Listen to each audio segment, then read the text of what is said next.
So welcome to Boxing Media Hub, and you are here for a Tuesday special, or whenever you're going to watch this.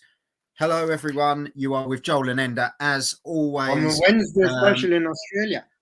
There we go. Big shout out to those guys. And we are sponsored by Falcon Contracting and Price Global Solutions and boxbets.co.uk, the home of boxing betting, 18 plus, and gamble responsibly, please. We've got an interesting one here, Ender. So the IBF has confirmed that the Cruiserweight title has been vacated by Jai Opetaia. I think a lot of people are aware of that, but obviously there's a bit of a title plan now that's been put in place. Big shout out to Macy Green. Hey, Macy.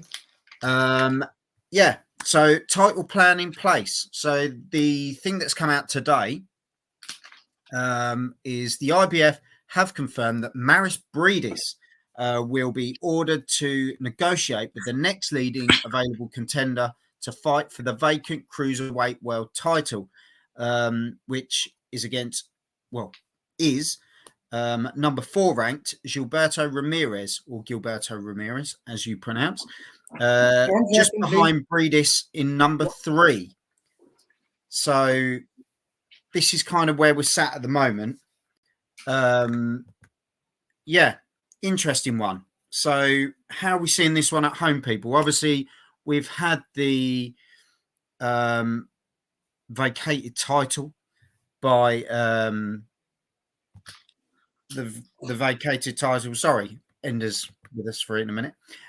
We've had the vacated title from Jai Opetaia. So where's it kind of? How do you view this one? It's a bit of an odd one, my point of view. Obviously, the title has to be fought for again. Breedis was the last guy to pretty much have it, and now we're in this situation. So let us know how you're seeing this one. It's just a bizarre one for me. If these two guys were to fight, how do we see this one going? Breedis in number 3, Ramirez in number 4, just seems to have opened up the division again. For me, Jai Opetaia will get his opportunity again. I think it's fair to say that Ender agrees when he's ready. And we just see how it pans out, really. It's an odd situation. It's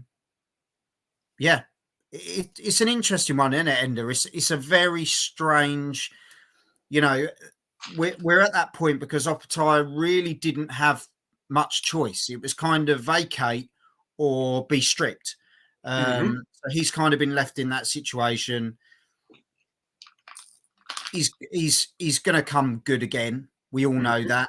And he's going to come and dominate and get the titles back. I think it's fair to say anyone we've spoken to in regards to whether you're Australian, whether you're, a fan of boxing or around the world, that's how it seems to be sitting, that Opetaia is the guy to beat. So let's just see how this one goes, really. It's a funny one, isn't it? We're going into a big event. The title's gone. Ellis Oro's probably gutted as well, because that was his opportunity, to be fair, though, wasn't it, at the same time? Let's just see what sort of comes out of this one. How do you sort of think about Breedis versus Ramirez for the IBF title, if that's what we get next? I think it's very short-sighted, which is ironic because I got a delivery of glasses from the IBF. I mean, Jai Opetaia is a very popular champion. Breedis didn't seem to have a problem with waiting for Jai to have this fight, according to Frank Warren, and we all know Frank Warren speaks nothing but the truth. And the IBF stripped Joe Cordina, but there was a kind of a clause in the contract, and there's probably a similar clause here. But Jai has made the right decision for me. He's gone, stuff your belt, and the Ring magazine still recognise him as the world cruiserweight champion, so that's fine.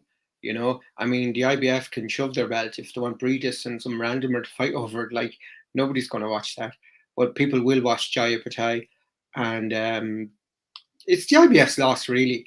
So Jai Opetaia can probably, look to fight one of the other title holders, because the IBF might make it a little bit difficult for him to come back. But after he disposes of Zorro on the 23rd, I can see him just going and winning a world title.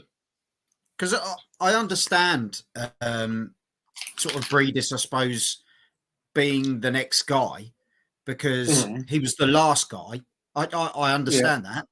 But at the same time, you almost think, well, it just seems odd that they don't just say, well, the title I don't know how it works, but could the title be vacated and then Breedis could fight Opetaia for the title again?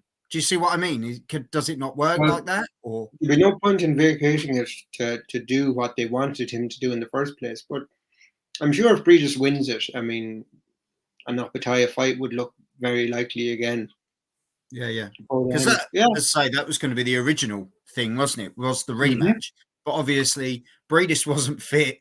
He wasn't available. So Opetaia's kind of been pushed into a corner and had to make a decision for not really a valid reason. Let's not beat around the bush here. Jai Opetaia is getting big money to fight in Saudi, and obviously he's going to take it. Why the IBF are doing what they're doing, nobody really understands, except maybe the IBF. But it is what it is, and Jai Opetaia, like we've seen it before. Sometimes bets really don't matter to fight fans, because they know who's the best and they know who they want to see. I mean, sure, you can install anyone nearly as a mandatory. Like, I mean, what did they do? They put that MMA guy that fought with Fury at number 10 in the WBC. So what does that tell you? Yeah, well, this is true. Yeah. Now that you put it that way. Well, as you say, Jai Opetaia in action this Saturday against Elisoro. We expect him to dispatch that one in a fantastic fashion, and then he's going to do it on a global stage. All the eyes are going to be back on Jai Opetaia after this anyway. So it's going to be a case of what let us in the comments. What do you want to see Jai do next? Is probably the next big thing as well. So what do you want to see Jai do next? Let us know what you think of this potential fight as well. Let us know in the comments. Interesting one. Sort of blows things wide open again, but also gives Opetaia an even more hunger here to get stuck in and say, well, actually, you're just making me worse to make me fight harder. So looking forward to it. Ender, thank you very much as always. Eating his popcorn like it's a movie. And it's going to be a good one. Jai Opetaia this Saturday. That's the place to be. Yeah. And his young protege is fighting tomorrow morning, UK Ireland time, and I'll be doing the watch along for that. Thanks so Connor Wallace tomorrow. Thank you very much, Tink. As always, hit the subscribe button. Check out the rest of the content. And Ender, you're a star as always. Until next time, do you know what? Have some of this. Have a bit of this.